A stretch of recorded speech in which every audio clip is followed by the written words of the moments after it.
Today we're going to be ranking the 2023 NFL quarterbacks that are in the draft this year, and we're going to be doing each position group over the next few days here and posting it on my Substack. So you can find it on my Twitter at Lintner Media, but we're going to get right into it with number one being Bryce Young out of Alabama. Now, Bryce Young to me is the ultimate improviser. He can really create, and that gives me less concern for his size, as that's the biggest concern for Bryce Young once he gets to the NFL. He can create in so many ways. If you just watch the Texas game, that's like exhibit A for what Bryce Young can do as a quarterback. And I think that will allow him to avoid hits in the NFL and truly thrive as a franchise quarterback. He is my QB1 in this class, CJ Stroud.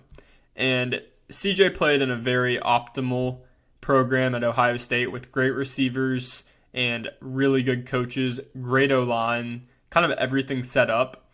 But he really thrived on accuracy, especially down the sideline on deep routes.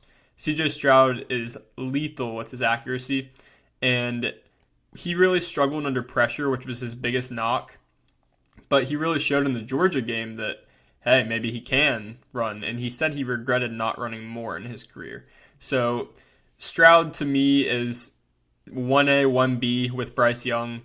I think Bryce Young is just better at creating, out of structure, which is a huge deal in the NFL because there are bigger and stronger pass rushers, so you have to be able to handle pressure. And Stroud, for most of his career, didn't show he could do that. But down the road, he did in the Georgia game when it mattered, and he really showed off. We had never seen anything like that out of CJ Stroud. So he is my second quarterback here on the board, and I think he should be a top 5 pick for sure. My third quarterback, QB3 in the class, is Anthony Richardson out of Florida, who's been a huge riser in the pre-draft process this offseason. Now, Anthony Richardson is such an athlete, like crazy generational athlete, and who knows how that will translate when it comes to his footwork that's kind of sloppy and his short accuracy and his decision making over the middle, which can be errant at sometimes. But Anthony Richardson as a prospect and as an athlete, you cannot ignore him one bit. He is truly remarkable, and he could play edge rusher with his size and speed. So you don't see that very often. He gets a lot of Cam Newton comps because of that. But Anthony Richardson in the right situation where he can sit for a good bit and really learn, not have to go out there on day one because he didn't have much experience in college, as we all know. He can truly thrive and be a generational Hall of Fame player. That's his upside to me. So I have him graded also top 5, and I believe he will probably go top 5 in this draft. So Anthony Richardson there at QB3. Now my QB4 is Will Levis, and I think most people have these kind of top tier QB4s pretty consistent, probably in that order as well. But Will Levis here, Will Levis is really good, has such an arm, crazy arm tools, can do a lot there, has the Josh Allen kind of frame, very sustainable at the NFL level. But it's very concerning. You got to really draw the line between where his supporting cast was bad and where he was just plain bad at times. He was pretty inconsistent throughout his college career, and his accuracy was pretty volatile at times. So Will Levis, he has some concerns there. He played a lot through injury, which could really impact, obviously, his play. So there's a lot of question marks there with like how much did his injuries hurt his accuracy, and how much did his depleted O-line and very young wide receiver core that lost their number one wide receiver from the year before, which was Wan'Dale Robinson, who got drafted. And there's just a lot of things that you can't really pick yet. I mean, Levis has the potential, and he has the Josh Allen comparisons, which are kind of dumb. I do think Levis could be a good NFL quarterback. It's also going to take another situation, kind of like Anthony Richardson, where I believe that Levis does need time to learn, even though he's a little bit older. I don't know if he could go out there rookie year, day one, and be a really good quarterback. I just don't see that in my mind. But he can be a good quarterback eventually. Quarterback number 5, Tanner McKee. Now, Tanner McKee is a huge kind of towering guy in the pocket. He's 6'6" out of Stanford. And he has this pretty unorthodox throwing motion, like over the top. And that throwing motion can really get all wonky whenever there's pressure on him. And he can make the vertical throws. He has the arm, he has the touch over the middle, especially down the seams.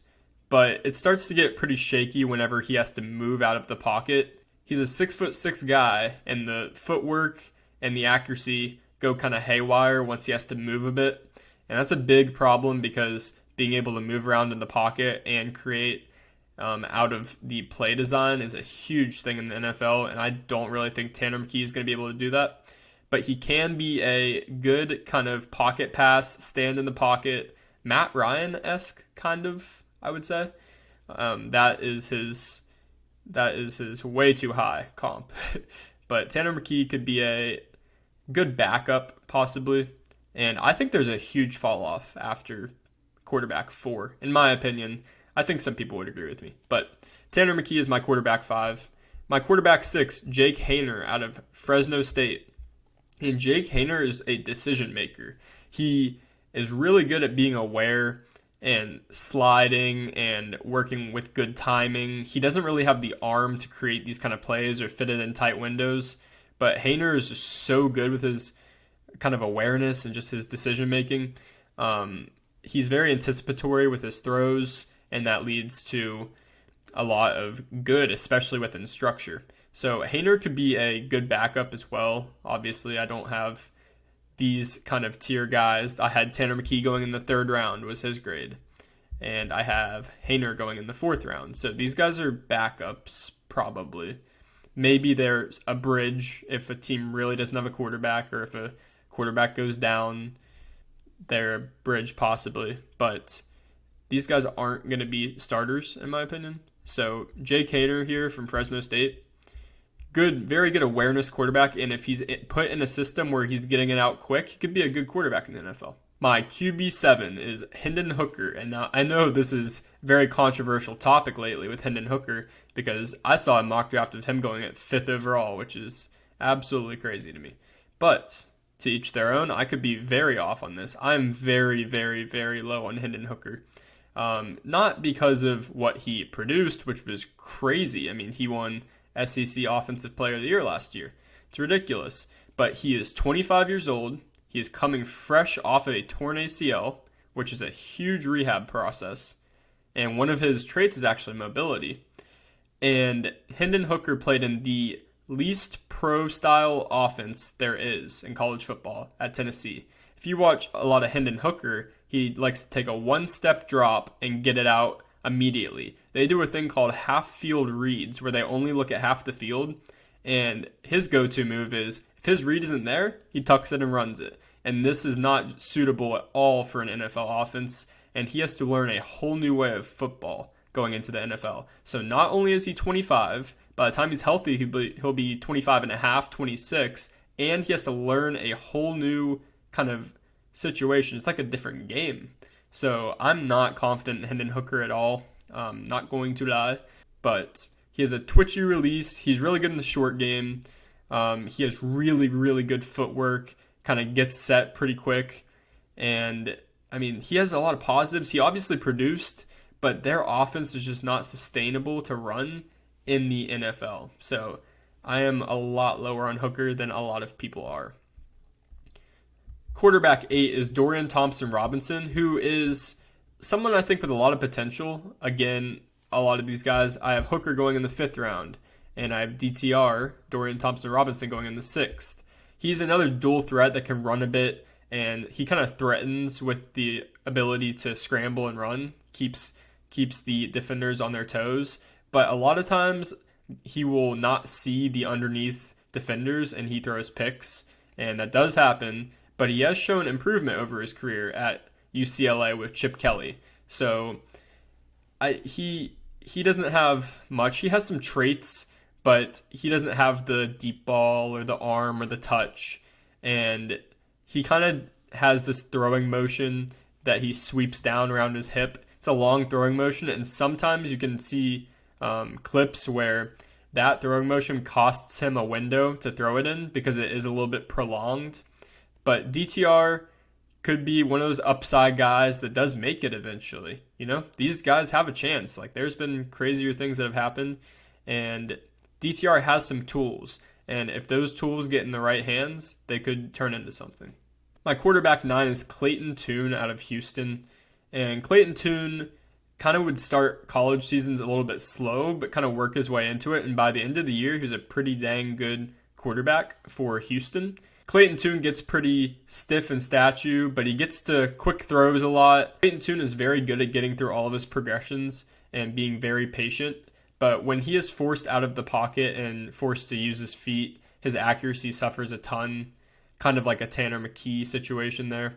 And he doesn't really have the zip to fit it in places, and he doesn't anticipate very well, which causes a lot of late throws and a lot of just throwaways. So, I mean, Clayton Tune's just one of these 7th round kind of guys that you hope could be a backup and maybe a QB3, a really good QB3, hopefully. So that is all I really have to say about Clayton Tune.